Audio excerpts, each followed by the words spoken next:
Break બાદ commodity બજારમાં આપનું ફરી એક વખત સ્વાગત છે અને હવે આપણે એગ્રી કોમોડિટીઝ અંગે ચર્ચા કરીશું. એગ્રી કોમોડિટીઝ અંગે ચર્ચા કરવા માટે ટ્રેડ બુલ સિક્યોરિટીઝના ભાવિક પટેલ આપણી સાથે જોડાઈ ગયા છે. ભાવિકજી, સ્વાગત છે આપનું CNBC બજાર પર.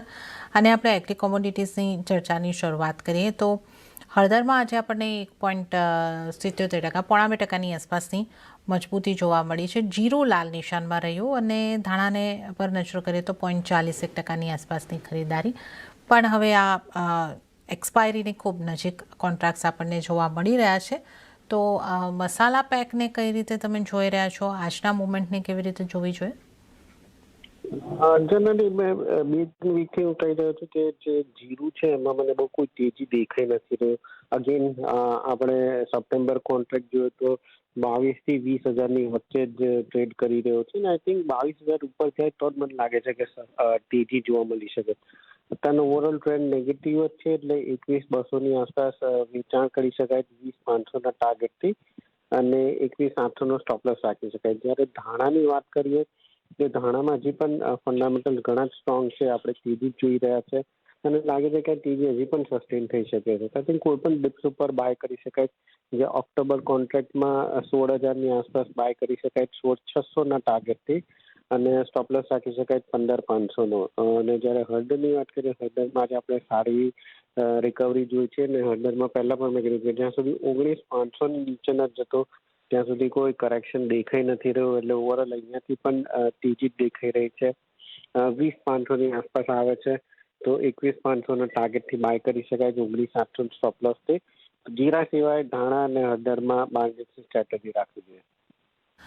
ઓકે, તો આપણે મસાલા પેકમાંથી જે સલાહ બની રહી છે, જીરામાં સેલ કરીને ચાલવાની સલાહ છે 21,200ની આસપાસથી 20,500નો ટાર્ગેટ અને 21,800નો સ્ટોપ લોસ. અને હળદર અને કોરિએન્ડર એટલે કે ધાણામાં ખરીદી કરવાનું છે. ધાણાની વાત કરીએ તો બાય ડિપ્સ 16,000ની આસપાસથી 16,600ના ટાર્ગેટ અને 15,500નો સ્ટોપ લોસ. અને હળદરની વાત કરીએ તો 20,500ની આસપાસથી બાય કરીને ચાલો 21,500ના ટાર્ગેટ અને 20,800નો સ્ટોપ લોસનું તમારે ધ્યાન રાખવાનું રહેશે. તો આપણે મસાલા પેકની વાત કરી. ગુવાર પેક પર નજર કરી લઈએ. ગુવાર પેકમાં આપણને એક સીમિત રેન્જમાં ખરીદારી, ગુવાર સીડમાં સીમિત રેન્જમાં રહી છે 5%ની આસપાસની. ગુવાર ગમની વાત કરીએ તો 1% આસપાસની મજબૂતી. ગુવાર પેકને કઈ રીતે જુઓ છો ભાવિકજી? ગોવામાં આપણે સોઈંગના ડેટા જોઈએ તો હવે પિકઅપ થઈ રહ્યા છે.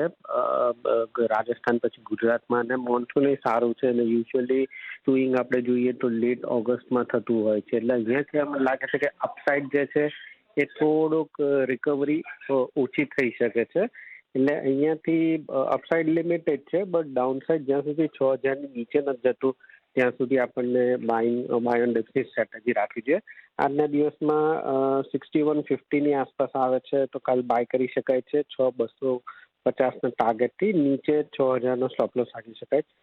સેમ વે ગમની વાત કરીએ તો ગમમાં પણ મને લાગે કે મને સીમિત દાયરામાં ટ્રેડ રહેશે.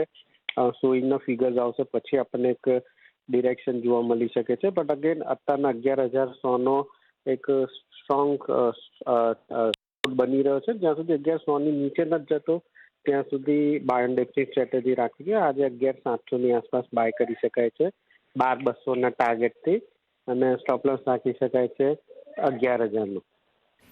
ઓકે, તો ગુવાર પેકમાં પણ ખરીદી તરફ જ રહેવાની સલાહ આગળથી બની રહી છે. ગુવાર સીડની વાત કરીએ તો ખરીદી કરીને ચાલો 6,150ની આસપાસથી 6,000નો સ્ટોપલોસ અને 6,250ના ટાર્ગેટ બની શકે છે. ગુવાર પર આપણે વાત કરી કે એક 11,100ની આસપાસ છે એ મજબૂત સપોર્ટ. ત્યાંથી તમે 11,700ની આસપાસથી ખરીદી કરીને ચાલવાની સલાહ. 11,000નો સ્ટોપ લોસ અને 12,200ના ટાર્ગેટ માટે ગુવાર ગમને પણ ખરીદી કરીને ચાલી શકો છો. આ ઉપરાંત કેસ્ટરમાં હલકું દબાણ રહ્યું છે. કોકુડની વાત કરીએ તો ત્યાં 5%ની ઉપરનું દબાણ રહ્યું છે. અહીંયાથી આપની કોઈ સલાહ પણ છે ભાવિકજી? કેસ્ટરમાં હજુ પણ સારી દેખાઈ રહી છે. આઈ થિંક 70 to 50ના ટાર્ગેટ માટે હજી પણ બાય કરી શકાય છે. સ્ટોપલોસ રાખી શકાય 7,000નો. પણ કોકુડ ઉકલ એટલે એમાં જોઈએ તો મને લાગે છે કે હવે અહીંયાથી આપણને કરેક્શન જોવા મળી શકે છે. ઓલરેડી 3,300થી 4,000 સુધીનું રનઅપ જોવા મળ્યું છે. હવે ફંડામેન્ટલ એવું દેખાઈ રહ્યું છે કે અહીંયાથી હવે આપણને નીચેની સાઈડ પ્રાઇસીસ જોવા મળે છે. સપ્ટેમ્બર કોન્ટ્રાક્ટમાં ઓલરેડી આપણે રોલ ઓવરમાં જોયું છે કે જે તો ડિસ્કાઉન્ટમાં જ ચાલી રહ્યું હતું અને હવે પણ અહીંયાથી મને લાગે છે કે ઓર નીચે જઈ શકે છે. તો 3500 સુધીના નીચે એક્સપેક્ટેડ ટાર્ગેટ આવી શકે છે. તો 3650ની આસપાસ આવે છે તો શોર્ટ કરી શકાય છે 3500ના ટાર્ગેટથી અને 3900નો સ્ટોપ લોસ રાખી શકાય. ઓવરઓલ અહીંયાથી લાગી રહ્યું છે કે કપાસિયા ખોળમાં જે કરેક્શન છે હજી પણ કન્ટિન્યુ થઈ શકે છે. ઓકે, કપાસિયા કોળમાં કરેક્શન કન્ટિન્યુ થઈ શકે છે. સેલ કરવાની સલાહ 3500નો ટાર્ગેટ બની શકે છે. 3900નો સ્ટોપ લોસ તમારે ધ્યાને રાખવાનો રહેશે. અને સાથે જ ભાવિકજી, આપનો આભાર અમારી સાથે જોડાવા બદલ અને એગ્રી કોમોડિટીઝ અંગે સલાહ આપવા બદલ આપનો આભાર. તો આ સાથે જ હાલ કોમોડિટી બજારમાં આટલું જ. હાલ મને પણ આપશો રજા, પણ વધુ અપડેટ અને સમાચારો માટે આપ જોતા રહો CNBC બજાર. નમસ્કાર.